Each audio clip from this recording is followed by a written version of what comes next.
Hi, welcome to the small shed. This Saturday we've got to get the garage ready for a plasterer. See you in a minute.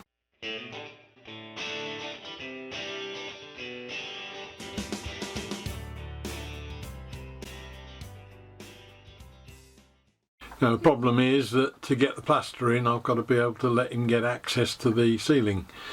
We want to get the ceiling and one small stud wall done, but at the moment, although I've had a good clear out in there, there is still so much stuff on the floor that I can't pull stuff out for him to be able to get in there.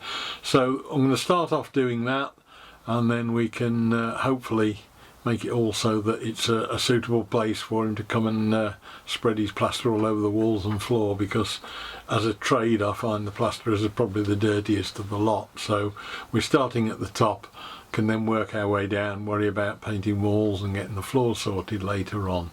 But let's go out and have a look at the problem first. First thing to do is to get all of the tins of paint and teak oil and thinners all off the floor. I've tended to be just dumped in front of the car when I've been using them, and it's just left all sorts of junk down there.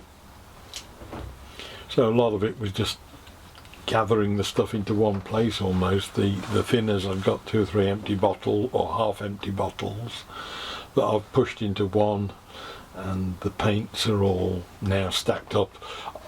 Most of that will go because it's white emulsion and I'll be using it on the walls. You can see when we had the boiler fitted, I'd already thought ahead, far enough ahead to paint the wall behind it. So hopefully most of the wall painting is relatively straightforward, but that'll use up some of the stock that's lying around as well, which will help get rid of it. But the plastering will be just the ceiling and the outside of the toilet, the back wall you can just see behind me. The rest of it I'm just going to paint white. And underneath the car there's a lot of hardwood that I've got when I went down to Yandles a couple of years ago, that there are a lot of different lengths there. One of the things I invested in fairly early on with Hetty was these Aldi platforms with casters on, which means once you've got all the rubbish cleared out the way, it's very easy to move the car around sideways or backwards or anything without too much trouble. Certainly a good investment. 14 quid a piece or something, but it's certainly proved useful.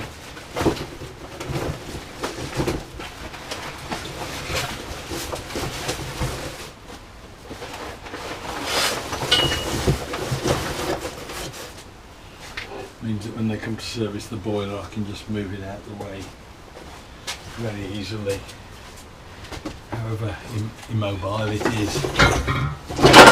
Just push out.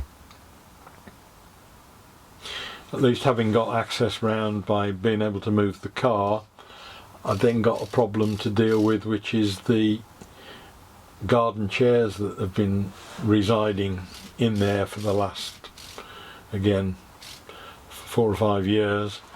They just get plonked on top of things. I'm trying to get everything I can, as I mentioned at the start, off the floor, and the aim with those is just to put some screws in the wall, 4-inch screws sticking out about 3 inches, and that will allow me to just hook the chairs up on them, and it gets them out the way. It means I can sweep the floor and we can move the car around and just get an empty floor relatively easily and quickly. You might notice just underneath the meters and the boiler, the floor in the garage isn't very good. I have got to deal with that, but that is something that we inherited with the house. It looks like they'd had a slab of concrete just about 2 or 3 foot square taken out and reconcreted back in again, and it's slightly raised, but I think I'll get the SD drill on that and just hack it down a bit and then put some floor leveling compound on to try and get the floor into something like a decent level when we get down to floor level. but we've got to obviously work our way down from the top.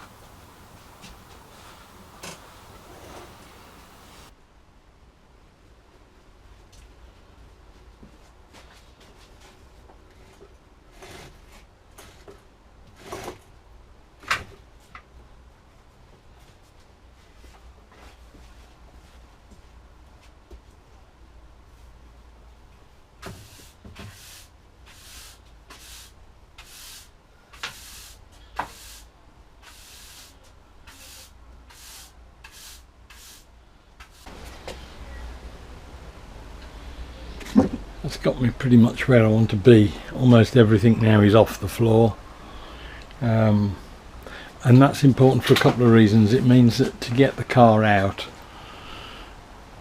I haven't got to move a huge amount. I've still got the hardwood that I'm storing under the car that I haven't come up with a solution for, but we'll think about that one. It may well be once the ceiling's plastered I can put a rack up there. But there's so much less stuff now to put back in here that's going back in here. It means I can get the car out for a plasterer to get in within a matter of an hour or so. Similarly, I can get the plastering done now. I've got access up to that last bit that needs sealing up. But everything's now pretty much on the wall. I can worry about painting walls later on and do it bit at a time. Got a new unit arriving to be altered to go in there. Got a new unit arriving to go in there, and I've opted to go for high level overcooker type units at high level all the way across there. There's 2 meters of units going in there, so a lot of this clutter can get up into those units once that's done. So we're moving forward in small steps, but it is a bit like eating an elephant, but the answer to that is one bite at a time and you'll get there.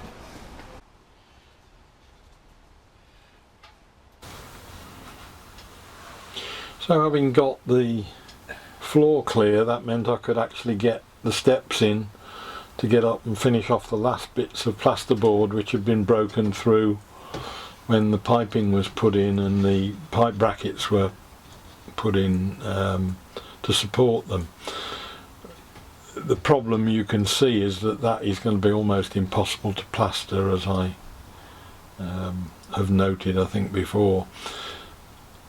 I think the aim will be to get the plasterer to do his best, and from then on I'll just be boxing all of the pipe work afterwards. One of the most important things in all of this is keeping an eye on where all the cabling goes, and there was one small cable that runs the feed to the boiler which unfortunately I very carefully moved out of my way when I was screwing the plasterboard up, but forgot exactly where it was and then put the rest of the house out. And rather foolishly, I mean, I know these things kill the power, but it just shows how you don't always think about these things. I then proceeded to slacken it off and try and unscrew it with my hands, the fingers, so it's a good job all the power was dead.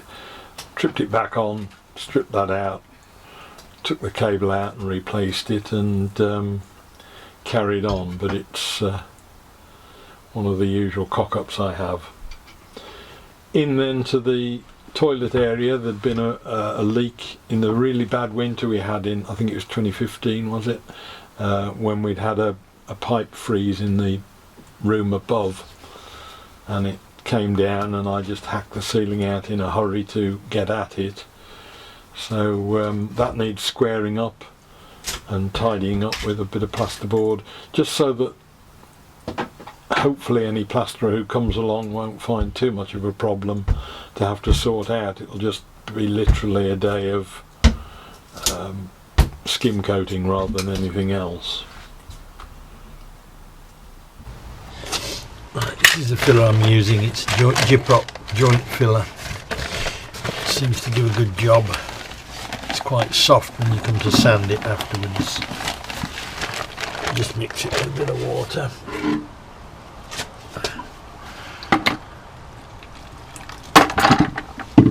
Get it mixed up in there. This is the stuff we use down at Menning Sheds for the taping and jointing on the plasterboard. It seems to keep well enough. That bag is something I got probably well over a year ago, and it's been opening in the garage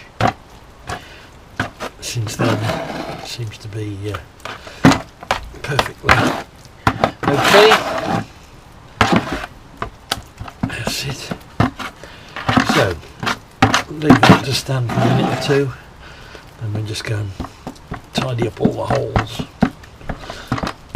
and cracks that we've got left, so that the plaster will have just a chance of getting a skim on without too much prep.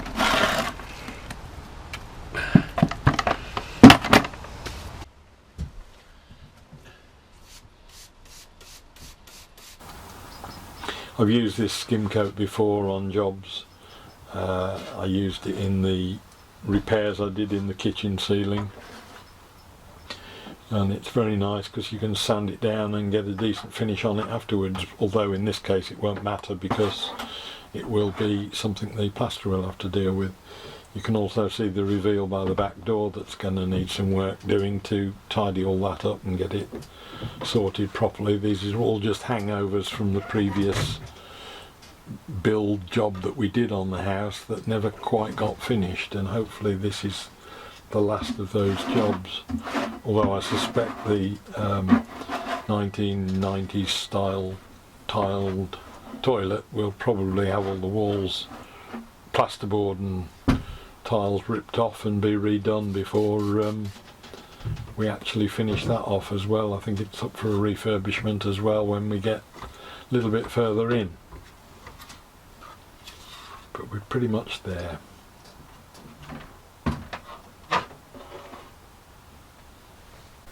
So there we are, we've got the place more or less ready for a plasterer to come in. Events have overtaken this actually. This was done 3 or 4 weeks ago. The place is in chaos at the moment because I've just had 6 sheets of MDF delivered, which I'm using to start work on the bus bunk with, and that is just creating another disturbance of dust and mess and everything else. So those works waiting for the plaster are now slightly on suspension till that's finished, but we are now in a point that we can ring him up and get him in as and when I can get a bit of time to finish the bus bunk. It's all a function of having too many things on the go at once, which is my downfall, but you're not going to change an old dog at 70. So hope you enjoyed the video. Look forward to seeing you next week. We'll try and do something different, and I'll see you then. Bye.